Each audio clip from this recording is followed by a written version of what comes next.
በቀራንዮ መስቀል ላይ የመጨረሻ የተናገረው ቃሉ ተፈጸመ የሚል ጌታ ኢየሱስ ክርስቶስ እንግዲህ ከሰማይ ሰማያት ሲመጣ ያለንን ችግር በሙሉ ለመፍታት ነው የመጣው። ሰዎች በራሳቸው መንገድ መዳን ስለማይችሉ፣ በራሳቸው መንገድ ወደ እግዚአብሔር መመለስ ስለማይችሉ ኢየሱስ ከሰማይ ሰማያት የመጣው መንገድ ሊከፍት ነው። እንደገና ደግሞ ከገቡበት ከዛ አዘቅት ጉድጓድ ነፃ ሊያወጣቸው ነው የመጣው። ይሄን ለማድረግ ደግሞ ብቸኛው መንገዱ በቀራንዮ መስቀል ላይ መጀመሪያ የኃጢአትን ዋጋ መክፈል ነበር። ኢየሱስ የኛ ኃጢአት ያስከፈለውን ዋጋ እንግዲህ እያንዳንዱን ከፍሏል። አይታችሁታል። ያንን ሁሉ የጎልጎታውን መንገድ ደፋ ቀና ያለ ያንን ትልቁን መስቀል ተሸክሞ እየወደቀ እየተነሳ እየገረፉት እየመቱት እየተተቸ እየተሳለቁበት የሞራል አታክመንት የመንፈስ አታክመንት እንዲሁም ደግሞ በስጋ እየተሰቃየ ያን ሁሉ ዋጋ የከፈለው ያን ሁሉ ዋጋ ሲወድቅ ሲነሳ የነበረው የኛን የኃጢአት ዕዳ ለመክፈል ነበር።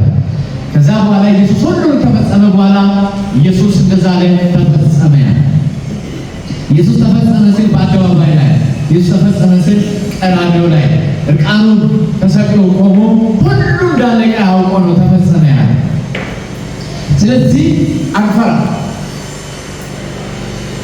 ለምንድን ነው የማንፈራው? ዕዳችን በሙሉ ስለተከፈለ። ለምንድን ነው የማንፈራው? ከእግዚአብሔር ፊት ተቀባይነት ስላገኘን ነው። ለምንድን ነው የማንፈራው? ከእንግዲህ በኋላ እኛን ሊይዘን የሚችል ምንም አይነት ችግርም ሆነ ኃይል ስለሌለ ነው የማንፈራው። ምንም እንኳን እኛ በዚህ ዓለም ውስጥ እንደ ፍጥረታዊ ሰዎች ብንመላለስም የእኛ ምልልስ እንደ ፍጥረታውያን ሰዎች አይደለም። እንደ ፍጥረታውያን ሰዎች አንዋጋ። የጦር መሳሪያችንም ስጋዊ አይደለም። የእኛ የጦር መሳሪያ መንፈሳዊ ነው። ያ ማለት የእኛ የጦር መሳሪያችን ራሱ እግዚአብሔር። የእኛ የውጊያ ሲስተሙ የእግዚአብሔር ከኛ ጋር መሆን።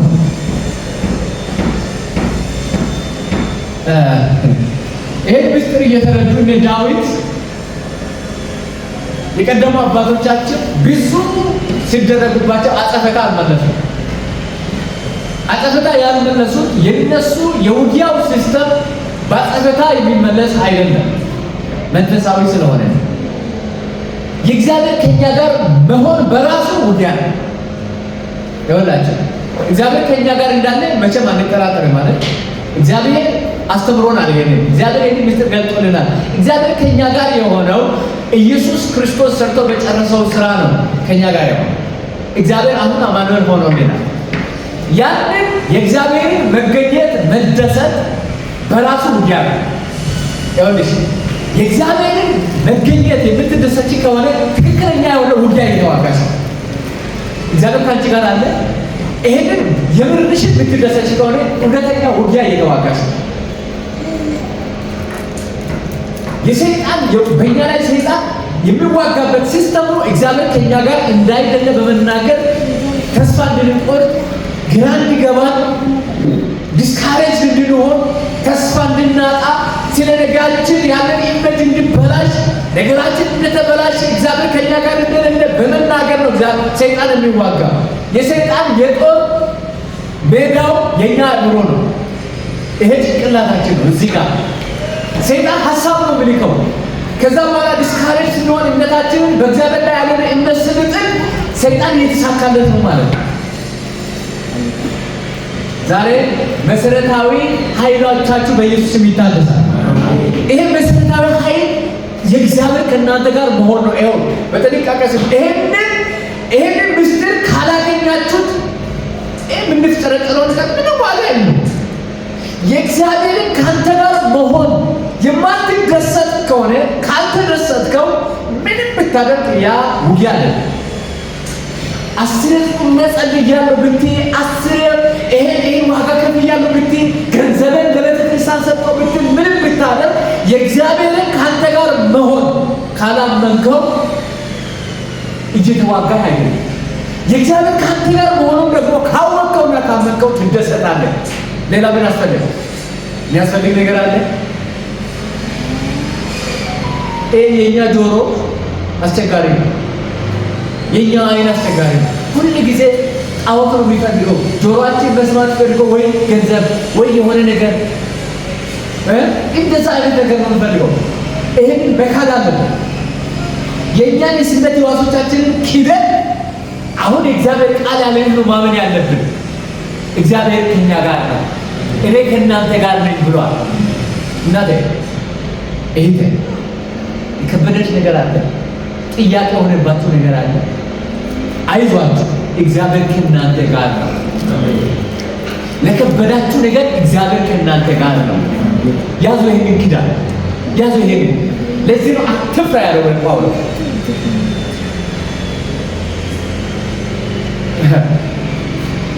ኢየሱስ ሁሉም ከጨረሰ በኋላ ደቀ መዛሙርቶቹን ይዞ ወጣ። ወደ ደብረ ዘይት ተራራ ኑልኝ አለ። ሰበሰባቸው። ወደዛ ሰበሰባቸውና ታላቅ ተልእኮ ሰጣቸው። እስኪ ተልእኮ ተቀብያለሁ በሉ። በአንተ ዓለም እንዲድን በአንተ በጨለማ ውስጥ ያሉ እንዲድኑ እግዚአብሔር ተልእኮ ሰጥተዋል። ይሄንን ተልእኮ እግዚአብሔር የሰጣቸው ደቀ መዛሙርት በመጀመሪያ ደረጃ በቀራንዮው መስቀል ላይ ያለቀላቸውን ነገር በትክክል የተረዱ ናቸው። አሁን እኛ ጋር ምንም አይነት ችግር የለም። ችግር አለኝ ብትሉ ችግር የለም። በደንብ ስሙ። ችግር አለኝ ብትሉ እንደዚህ የሆንኩ ነው ብትሉ ችግር እናንተ ጋር የለም። ችግር ያሰመኝ ችግር አንቺ ጋር የለም። ልጆችሽ ጋር ምንም አይነት ችግር የለም። ምክንያቱም ኢየሱስ ተፈጸመ ይላል። ኢየሱስ ምን ብሏል? ተፈጸመ ብሏል። ችግሮቻችን እኮ ነው የፈጸመው። ችግሮቻችን እኮ ነው የጨረሰው። እዛ ውስጥ እስካልገባን ድረስ በምን መንገድ መኪናችን ምንድን ነው? የምንዋጋበት መኪና ምንድን ነው?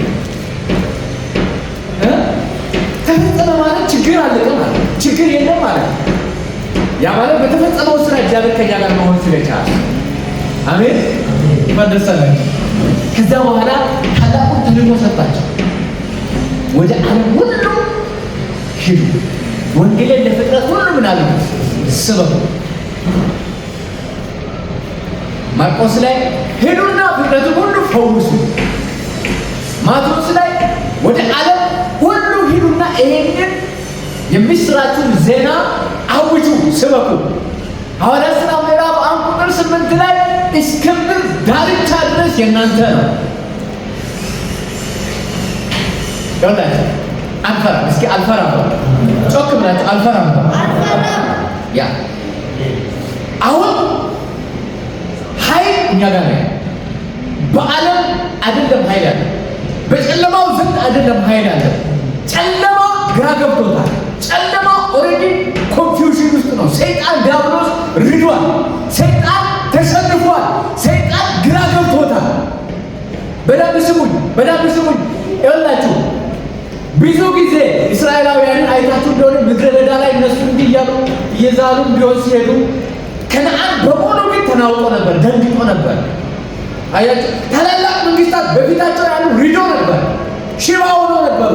ገና እስራኤላውያን ወደ እነሱ ሳይጠጉ እነሱ ደርቀው ነበረ በፍርሃት። ግን ይህንን እስራኤላውያን አይረዱም ነበር። የሚያሳዝነው ነገር እስራኤላውያን ግን አይረዱም። ሁሌ ያጉረመርማሉ።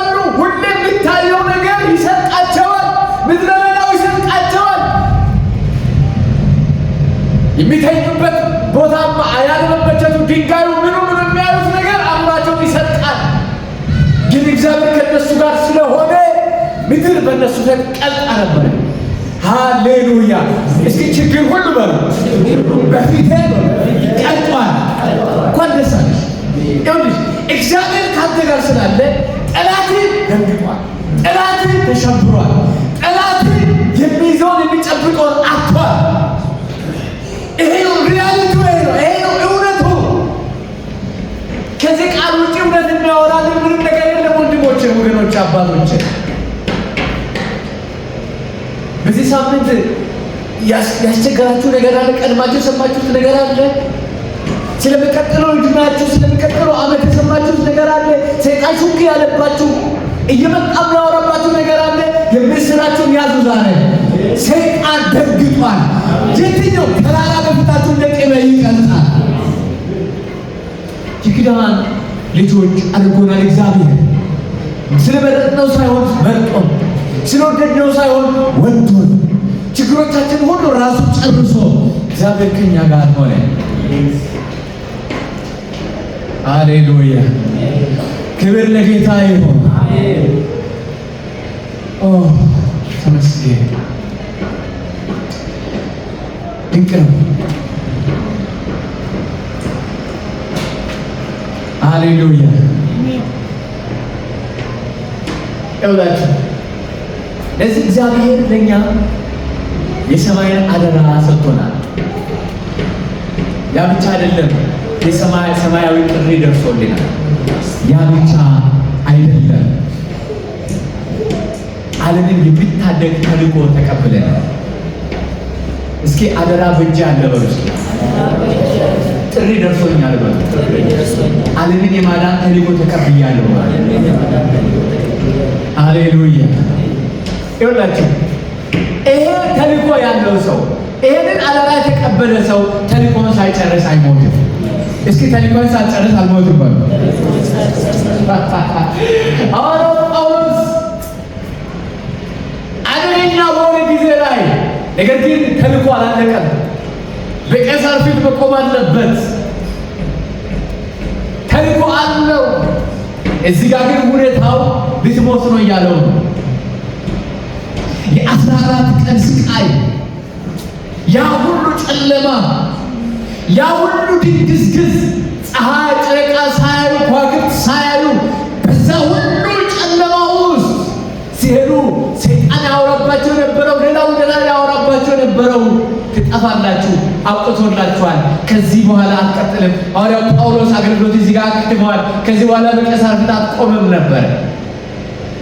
እስኪ ተስፋን የሰጠኝ በሉ። የታመነ ነው። ጮክ ብላችሁ ተስፋን የሰጠኝ በሉ። ከኔ ጋር አለ። ጉዞ ይቀጥላል በሉ። እርምጃ ይቀጥላል። ተልእኮ ይቀጥላል። ሃሌሉያ!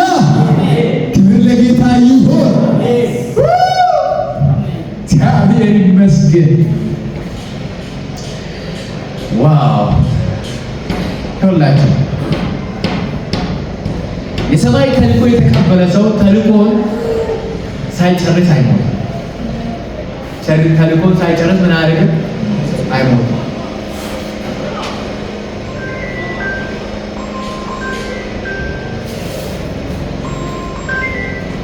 የኛ ውጊያ የስጋና የደም አይደለም። እኛ እንደ ሰው ልማድ አንዋጋም። ክርስቶስ ብቻ ብለናል። እስኪ ክርስቶስ ብቻ ብለናል። አንተ የለይበትም። ክርስቶስ ብቻ ነው የምንዋጋው። እስኪ መንፈስ ቅዱስ ብቻ ብለናል። የእግዚአብሔር መንግስት ብቻ ነው። ያ ክርስቶስ ብቻ ያለበት ምስጢር፣ ክርስቶስ ብቻ ያለው ከክርስቶስ ጋር ተሰቀላለ። ከክርስቶስ ጋር መስቀሉ ተሸክሞ እየወደቀ የተነሳ አለ። የኛን ዕዳ ለመክፈል ከኢየሱስ ጋር አብሮ ያበራል፣ የተባበራል።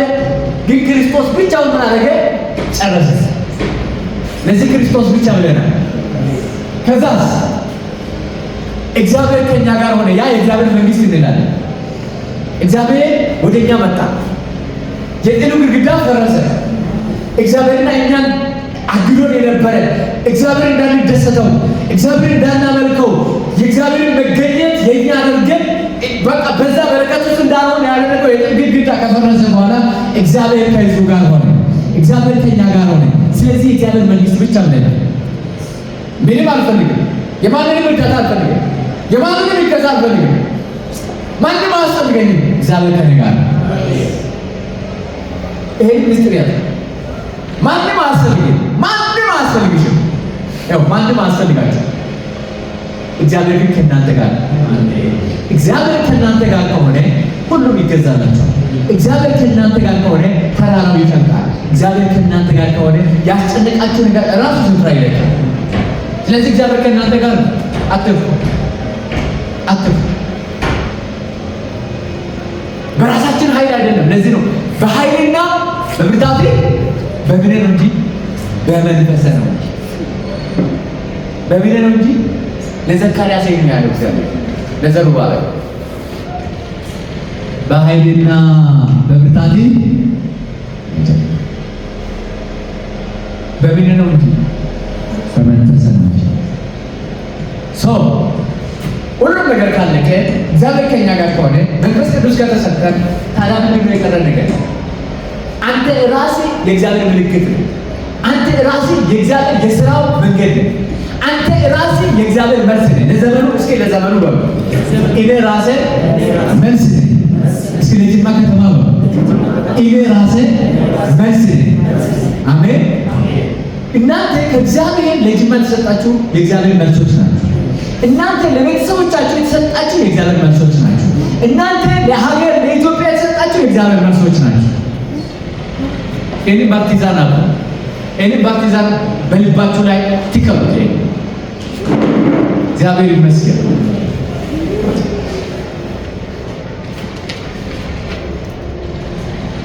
ያ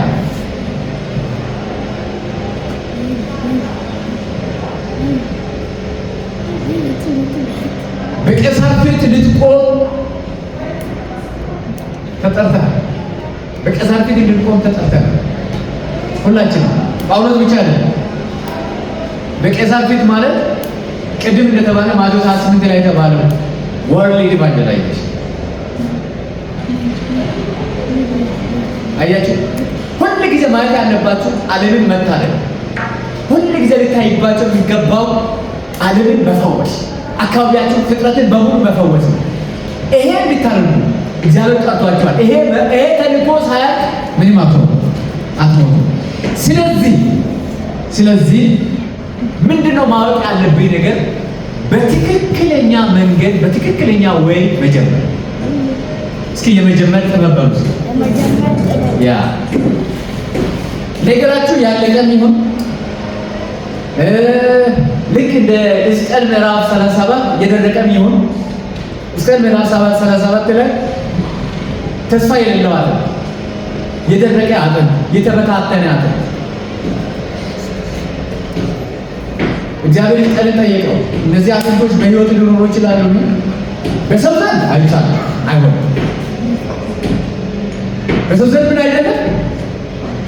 አብሶሉት ኢምፖሲብል። አብሶሉት ማለት በጣም ወሳኝ ነው የሆነ በሰው ዘንድ ዛሬ ያላችሁ እያንዳንዱ ነገር በእናንተ አይሆንም። ሕዝቅኤል ይችላል አለ። ኧረ ይቻላል አለ። ምንድን ነው ያለው? አንተ አትችልም አላለም እግዚአብሔር። ለምን? እግዚአብሔር ግን ይችላል። ስለዚህ መልሱ ምንድን ነው የነበረው? እግዚአብሔር ሆይ አንተ ታውቃለህ። አሜን።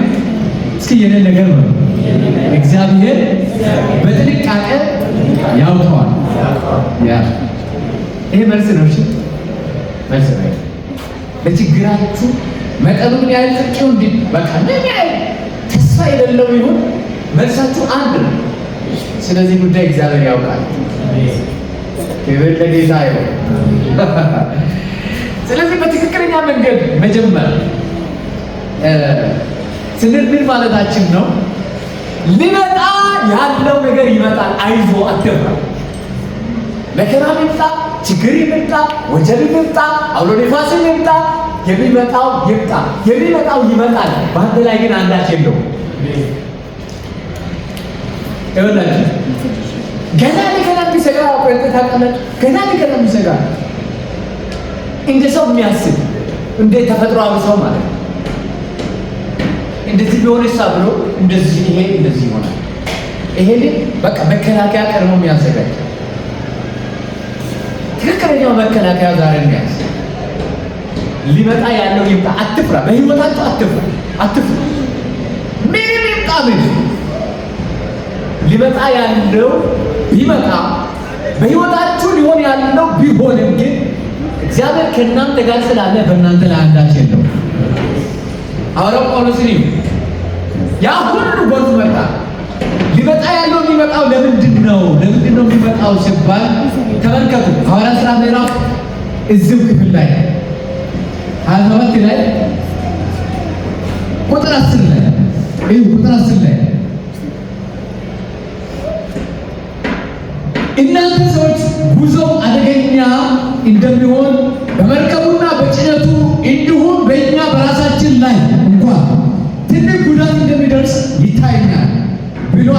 አስጨነቃቸው። ከዚያ ቁጥር 11 ላይ የመቶ አለቃው ግን ከጳውሎስ ንግግር ይልቅ የመርከቡ መሪና የመርከቡ ባለቤት ያሉትን ይሰማ ነበረ። ዓለም ላይ መከራ የሚመጣው ችግር የሚመጣው ለምን እንደሆነ ታውቃላችሁ? ጎርፍ የሚመጣው ለምን እንደሆነ ታውቃላችሁ?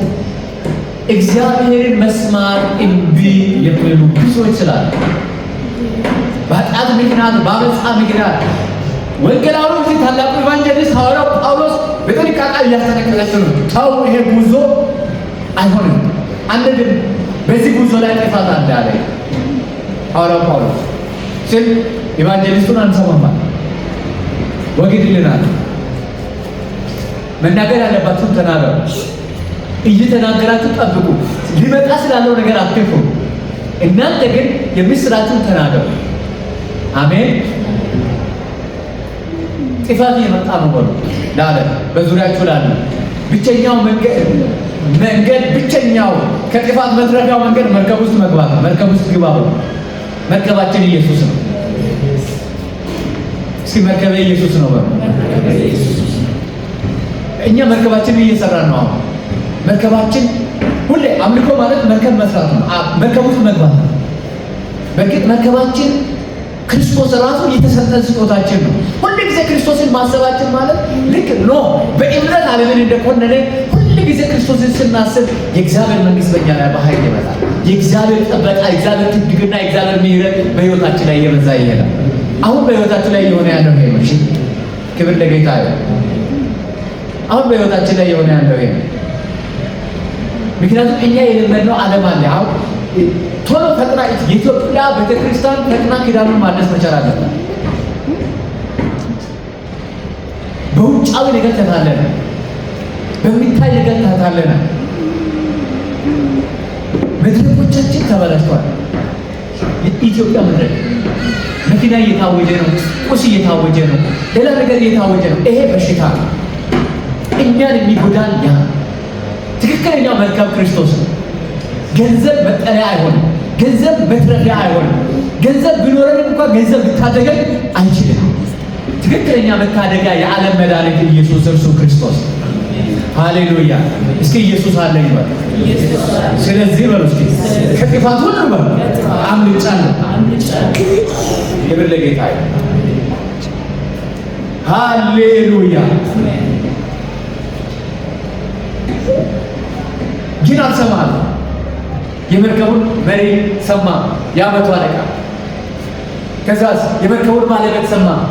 ሐዋርያው ጳውሎስ ግን እውነቱን እያወራ ነበር፣ እውነቱን እየተናገረ ነበር። አልሰማ ሲሉ ጥፋት መጣ። ሊመጣ ያለው ይመጣል። ይሄ ኢነቪታቢሊቲ እንለዋለን። በቃ ሊመጣ ያለው ይመጣል። ዶንት ወሪ አባውት ዛት። ስለምንም ነገር ወደ ህይወታችሁ ለሚመጣ ነገር ስጋትም ሆነ አሁን በህይወታችሁ ላለው ነገር አትፍሩ፣ አትፍሩ። ስለምንም ነገር ልባችሁ አይውደቅ። ስለምንም ነገር አትፍሩ፣ አትፍሩ። እግዚአብሔር እንደዛ እያላችሁ ነው። አትፍሩ። እግዚአብሔር ዛሬ ከሊት ለምን እንደሰጣችሁ ምንም አስተውሉ። አትፍሩ። በቃ ምናልባት ነገ በዚህ ሳምንት ውስጥ በፊታችሁ ሊመጣ የሚሆን ነገር ሊኖር ይችላል። አትፍሩ፣ አትፍሩ። እስኪ አልፈራም። እግዚአብሔር አብርሃም ሲፈራ ተገለጠለትና አብርሃም ሆይ ለአንተ ጋሻ እኔ ነኝ፣ ታላቁ ዋጋ እኔ ነኝ፣ አትፍራ፣ አትፍራ። ይስሐቅ ልቡ ሪዶ ነበር። አብርሃም ልቡ ፈርቶ ነበር። ለምን? ልጅ አልመጣም። የሚሆነው ነገር ግራ ያጋባል። እግዚአብሔር ተስፋ ይሰጣል፣ ተስፋ ይሰጣል፣ ተስፋ አይፈጸምም። ከዛ የአብርሃም ልብ እየቀለጠ እንደ ቅቤ እየቀለጠ ነው። ከዕለታት አንድ ቀን እግዚአብሔር ተገለጠለትና አብርሃም ሆይ አትፍራ፣ ታላቁ ዋጋ እኔ ነኝ፣ እኔ ለአንተ ጋሻ ነኝ። እስኪ እግዚአብሔር ጋሻዬ ነው። እግዚአብሔር ታላቁ ዋጋዬ ነው። አሜን፣ አሜን። ያ ክብር ለጌታ ይሁን። ስለዚህ ሊመጣ ያለው እየሆነ ስላለው ነገር አንዳች ልባችሁ አይውደቅ። አንዳች ነገር እስከ አንዳች ነገር ነው። በቃ አንዳች ነገር ከፈለገ ድንጋይ ነው ይበሉ። ይሄ ምን አይነት ሴት ናት ይበሉ። ምንም ነገር ይሄ ትልቅ መስጠት መደንገጥ ማለት እግዚአብሔር ላይ ያለማመን ማለት። እግዚአብሔር ለዛ ነው አንዳች ነገር እንዳንፈራ እየተናገረ ነው።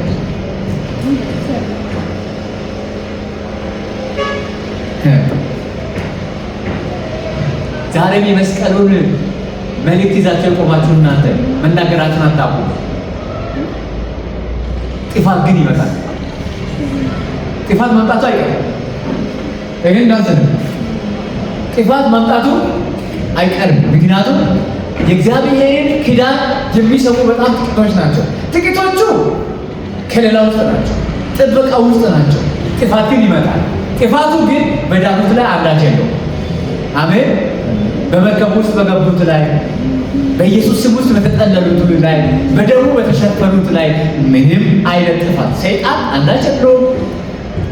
ዲዛስተር ምንም አንዳች የለውም።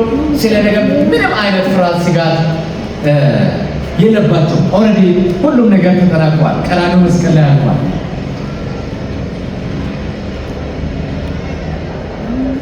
እናንተን የማይሰሙ ግን ተስፋም ሆነ ግብ የላቸው። ይህንን ይወጡ። ይህንን ወንጌል የማይሰሙ ይህንን ወንጌል የማይደሰቱ ተስፋም ሆነ ግብ የላቸው፣ ግብ የላቸው። ኢየሱስ እርሱ ክርስቶስ የሕያው የእግዚአብሔር ልጅ ነው። እስኪ ጮክ ብላችሁ ይህንን አውጁ። ኢየሱስ በሉ። እርሱ ክርስቶስ የሕያው የእግዚአብሔር ልጅ ነው። ክብር ለጌታ ይሁን። ሁለተኛ በዚህ መከራ ውስጥ ልታደርገው የሚገባውን ነገር ይወጡ። ሁለተኛው ልታደርገው የሚገባ ትክክለኛ የሆነውን ነገር ይወጡ። እርሱ ምንድነው? ጳውሎስ ያደረገው ነው።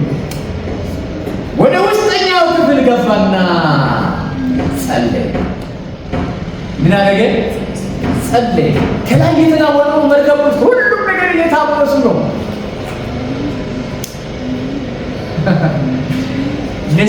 ነሰሰሪ የሆነውን ነገር ማድረግ ነው። በቃ ልናደርገው የሚገባውን ነገር ማድረግ ነው። ምንድነው ልናደርገው የሚገባው ነገር? መጨነቅ ነው? መፍራት ነው? መደንገጥ ነው? ልናደርገው የሚገባው ነገር ምንድነው?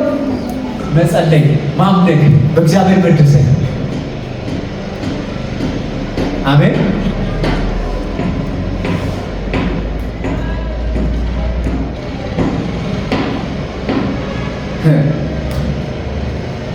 በጀነሲስ ቻፕተር 3 ምክንያት ጥፋት ወደ ዓለም ይመጣል። መምጣቱ አይቀርም፣ ይመጣል። እኛ ጋር ግን ሌላ ቻፕተር ተከፍቷል። ያ ቻፕተራችን ክርስቶስ ነው። እግዚአብሔር ይመስገን። ከዛ ንሳ በዛ ሁኔታ ውስጥ ምን እናደርግ? ነሰሰሪ የሆነውን ነገር እናደርግ። ማድረግ ያለብንን ነገር ብቻ እናደርግ።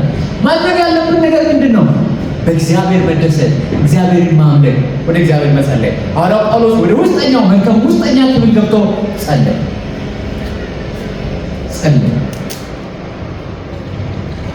ቁጥር 21 ነው። ተመልከቱ። ሰዎቹ ይህን ሳይቀምሱ ብዙ ቀን ከቆዩ በኋላ ጳውሎስ በመካከላቸው ቆሞ እንዲህ አለ። እናንተ ሰዎች ሆይ የነገርኳችሁን ሰምታችሁን በሆን ኖሮ ከቀጠስ ባልተነሳችሁና ይህ ጉዳት ጥፋት ባልደረሰባችሁ ነበር። አሁንም ቢሆን አይዟችሁ፣ መርከቧ እንጂ ከእናንተ አንዲት ነፍስ እንኳ አትጠፋምና። አሜን፣ ሃሌሉያ። ሐዋርያው ጳውሎስ ውስጠኛው ክፍል ገብቶ ከአምላኩ ጋር ሪሌሽንሺፕ ፈጥሮ ጸልዮ ማድረግ ያለበትን ነገር አድርጎ መልስ ይዞ መጣና በመካከላቸው ገባ። እስኪ መልስ አለኝ መልስ። አሜን። ለዓለም የሚሆን መልስ በእጃችሁ ላይ አለ።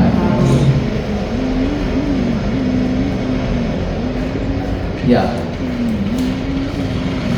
ክርስትና በደንብ ይጓል። በቃ ክርስትና ኢንጆይመንት ነው። ክርስትና ኢንጆይመንት ነው። ክርስትና የአምልኮ ህይወት ነው። ክርስትና የአምልኮ ህይወት ነው። ክርስትና የመደሰት ህይወት ነው። ይሄ መጣ፣ ይሄ ችግር አለብኝ፣ ይሄ አንድ ዲስካሬጅ ማለት ሌላ ዓለም ነው። እሱ ሌላ ዓለም፣ እሱ የኛ አይደለም። ሃሌሉያ። አምልኮ ከዚህ ሰዓት ጀምሮ ኢሳት በልባችሁ ይደድ የኪዳኑ ጉልበት። ሃሌሉያ። እግዚአብሔር ይመስገን።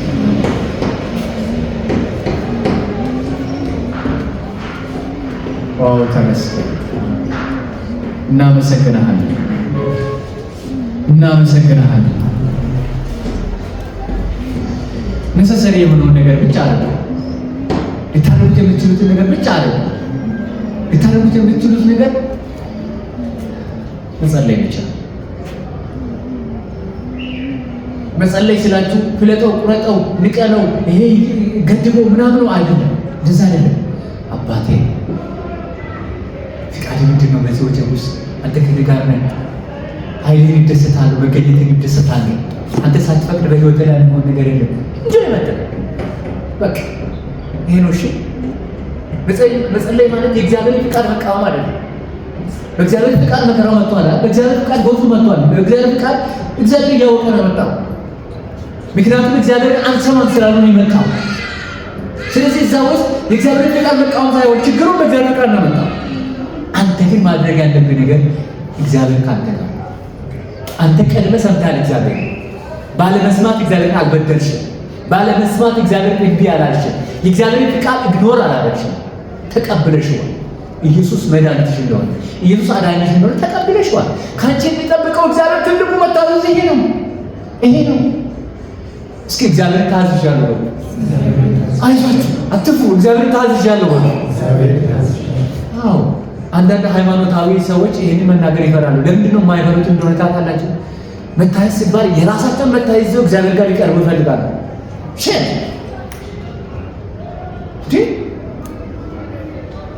ከኛ እግዚአብሔር መታዘዝ፣ ከኛ የሚጠብቀው መታዘዝ ልጁ ማለት ልጁ ቀራንዮ ላይ ጨርሰው ስራ መቀበል።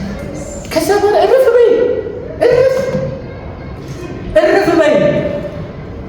ያንቺን ሸር፣ ያንቺን ውርደት፣ ያንቺን ዋጋ፣ ያንቺን ዕዳ ልጅሽ ከፍሎ ጨርሷል። ገና እንድትከፍይ እግዚአብሔር የሚጠይቀው ዋጋ የለም።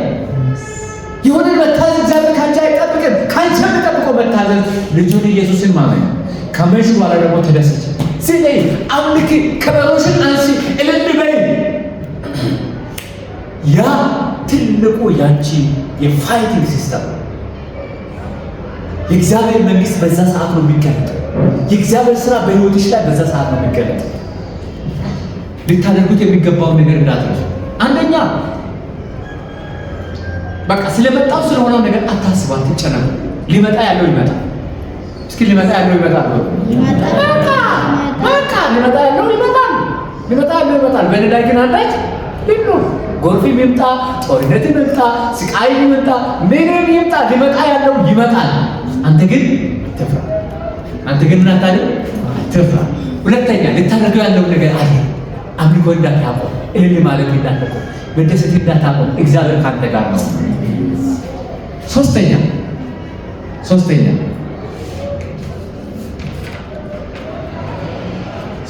ፍጹም የሆነውን የእግዚአብሔርን እቅድ አትዘንጋ።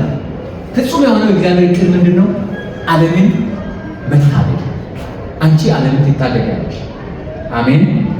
የእግዚአብሔር ፍጹም እቅድ ምን እንደሆነ ታውቃላችሁ? ኤፌሶን ምዕራፍ 1 ቁጥር 10 ላይ የእግዚአብሔር እቅድ እርሱም በዘመን ፍጻሜ በሰማይና በምድር ያለው ሁሉ ተጠቅልሎ ለክርስቶስ የሚገዛ የእግዚአብሔር ፍጹም እቅድ ይሄ ነው። እሺ እግዚአብሔር በእኛ ላይ እየሰራ ያለው የእሱ ዲዛይን ይሄ ነው። የእሱ ግብ፣ የእግዚአብሔር ግብ እሱ ነው። ያ ግብ በአንቺ ላይ ይፈጸማል። ክብር ለኢየሱስ ይሁን። እንጂ አታውቁም በምን መንገድ እንዴት ይሆናል፣ እኔ ደካማ ነኝ እንዴት ይሆናል? ኖ ኖ ኖ ኖ ኖ። እንደዛማ ከሆነ እኛ ገጠር ተቀርተን አይደለም መጣን፣ በእግዚአብሔር ተመርጠን አይደለም። እኛ ላይ እግዚአብሔር ራሱ ነው ዲዛይን ያደረገን፣ እሱ ራሱ ነው መረጠን። በእኛ ላይ ስራውን የጀመረ እሱ ነው። በእኛ ላይ የተጀመረው ስራ በእሱ ይፈጸማል። እግዚአብሔር ይመስገን። ያ ጳውሎስ ከጸለየ በኋላ የእግዚአብሔርን ፍጹም የሆነውን እቅድ አገኘ። የእግዚአብሔር ፍጹም እቅድ በሰማይና በምድር ያለው ሁሉ በልጁ እንዲጠቀለል ኤፌሶን 1:10 አምዱ። ዓለሙን ሁሉ ማዳን የእግዚአብሔር እቅድ ነው። ፍጥረትን መፈወስ የእግዚአብሔር እቅድ ነው። የምድርን ዳርቻ መታደግ የእግዚአብሔር እቅድ ነው። እግዚአብሔር ይመስገን። የሰማዩን አደራ የተረዳ፣ የሰማዩን ጥሪ የተቀበለ፣ የሰማዩን ተልእኮ ያወቀና በዛ ተልእኮ ላይ የሚተጋ ሰው ተልእኮ ሳይፈጸም ጥሩ ሳይከናወን አይሞትም። አሜን። ተልእኮ ሳያልቅ ባንቺ የተጀመረው ስራ ሳያልቅ አንዳች አትሆንም። ተልእኮ ካለቀ ግን እንደ ሐዋርያው ጳውሎስ ማለት ነው። ሐዋርያው ጳውሎስ ሁለተኛ ጢሞቴዎስ ሲናቱና ተመከረ።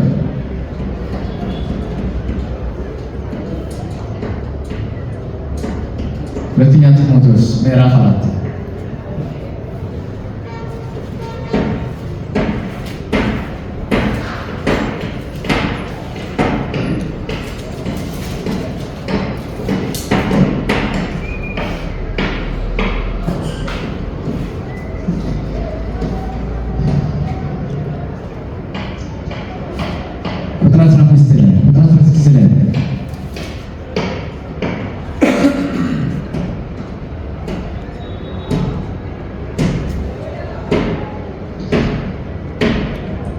ቁጥር 17 ላይ ነገር ግን መልእክቱ በእኔ አማካይነት በሙላት እንዲሰበክና አሕዛብ ሁሉ እንዲሰሙት ጌታ በአጠገቤ ቆሞ አበረታኝ፣ ከአንበሳም መንጋጋ አዳነኝ። ጌታ ከክፉ ነገር ሁሉ ያድነኛል፣ ወደ ሰማያዊ መንግሥቱ በሰላም ያደርሰኛል። ለእርሱ ከዘላለም እስከ ዘላለም ክብር ይሁን፣ አሜን። ከአንበሳ መንጋጋ ከክፉ ነገር ሁሉ ይጠብቃል።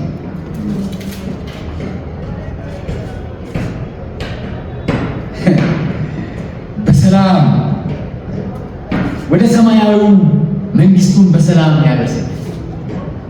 እጃችሁን የያዘው እሱ ነው። እሺ፣ እግዚአብሔር በሰላም ወደ ግባችሁ ያደርሰኛል። ስለዚህ ማድረግ ያለባችሁን አድርጉ። መፍራት ለሌለባችሁ ነገር አትፍሩ። ችግር ሁሉ በቀራንዮ መስቀል ላይ አልቋል። የእናንተ ነገር ዋስትና አለ። በእግዚአብሔር እጅ ላይ ናችሁ። በራሳችሁ እጅ አይደላችሁ። እግዚአብሔር ይዟችኋል። እስከ መጨረሻ ይረዳችኋል። እግዚአብሔር ይመስገን።